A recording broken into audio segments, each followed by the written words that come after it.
Student, তোমরা যারা ক্যালকাটা ইউনিভার্সিটির আন্ডারে থার্ড সেমিস্টারের ছাত্রছাত্রী আছো এবং তোমাদের ইতিহাস সাবজেক্টে অনার্স আছে, তোমাদের জন্য আজকের ক্লাসটা খুবই গুরুত্বপূর্ণ। আজকের ক্লাসে তোমাদের ডিএসসিসি 3 পেপারের 100% কমনযোগ্য লাস্ট মিনিট সাজেশন নিয়ে আলোচনা করব। তোমাদের 20 নম্বরের প্রশ্ন 3টে অ্যান্সার করতে হয়, 6টা কোয়েশ্চেন পেপারে দেওয়া থাকে, 3টে অ্যান্সার করতে হয়। আমি 20 নম্বরের প্রশ্ন 6টাই তোমাদের সাজেস্ট করব। আশা করি এই 6টার মধ্যে তোমরা 3টে কমন পেয়ে যাবে এবং তোমাদের 5 নম্বরের প্রশ্ন 3টে অ্যান্সার করতে হয়। সেক্ষেত্রে তোমাদের 5 নম্বরের প্রশ্ন 6টা দেয়া থাকে। 5 নম্বরের প্রশ্ন আমি তোমাদের 8 থেকে 10টা সাজেস্ট করব। এবারে তোমরা প্রশ্নগুলো মনোযোগ সহকারে শুনে নাও এবং কমেন্টে জানাবে এই প্রশ্নগুলো তোমাদের রেডি আছে কিনা। প্রথমে 20 নম্বরের প্রশ্নগুলো শোনো। প্রথম প্রশ্ন, 1 নম্বর প্রশ্ন হচ্ছে মৌর্য সাম্রাজ্যের পতনের কারণগুলি আলোচনা করো। দ্বিতীয় প্রশ্ন, কুষাণ সম্রাট কনিষ্কের রাজনৈতিক ও সাংস্কৃতিক কৃতিত্বের বিবরণ দাও। কুষাণ সম্রাট কনিষ্কের রাজনৈতিক ও সাংস্কৃতিক কৃতিত্বের বিবরণ দাও। 3 নম্বর প্রশ্ন, প্রাচীন ভারতে শূদ্র ও অস্পৃশ্যদের স্থান নির্ণয় করো।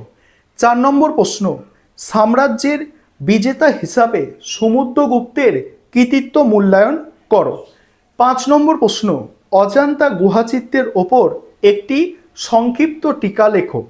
আরও 5 নম্বর প্রশ্ন, অজন্তা গুহাচিত্রের ওপর সংক্ষিপ্ত টিকা।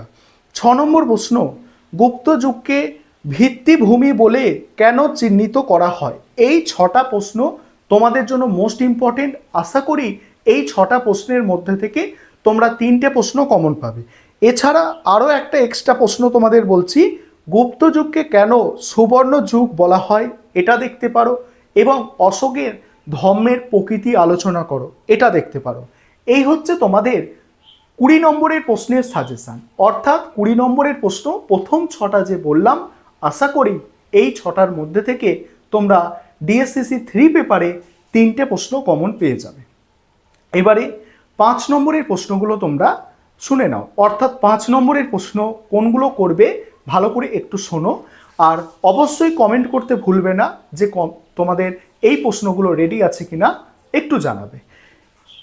পরের প্রশ্ন বলছি 5 নম্বরের। প্রথম প্রশ্ন হচ্ছে, প্রাচীন ভারতে দাস ব্যবস্থার প্রচলন নিয়ে মেগাস্তিনিসের বক্তব্য কি যথার্থ ছিল।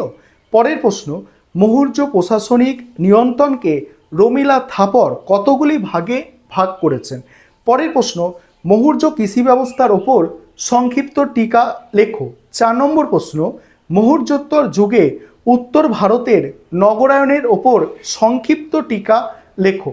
5 নম্বর প্রশ্ন, শক ক্ষত্রপ্য রুদ্রদামনের শাসনকালে শক সাতবাহন সংঘর্ষের বর্ণনা দাও। 6 নম্বর প্রশ্ন, গান্ধারের ওপর সংক্ষিপ্ত টিকা। 7 নম্বর প্রশ্ন, গুপ্ত শাসন প্রতিষ্ঠার প্রাক্কালে উত্তর ভারতের রাজনৈতিক অবস্থার সংক্ষেপে বিবৃত করো। 8 নম্বর প্রশ্ন, গুপ্ত সমাজে নারীদের স্থান নির্ণয় করো। এই 8টা তোমাদের জন্য মোস্ট ইম্পর্টেন্ট। এছাড়া আরও 2টো প্রশ্ন আমি বলছি। গৌতমের পুত্র সাতকর্ণীর কৃতিত্ব দেখবে, অগ্রহার ব্যবস্থা সম্পর্কে টিকা একটু দেখে নেবে, এবং সঙ্গম সাহিত্য এটাও একটু দেখে যেতে পারো। এই হচ্ছে তোমাদের লাস্ট মিনিট সাজেশান।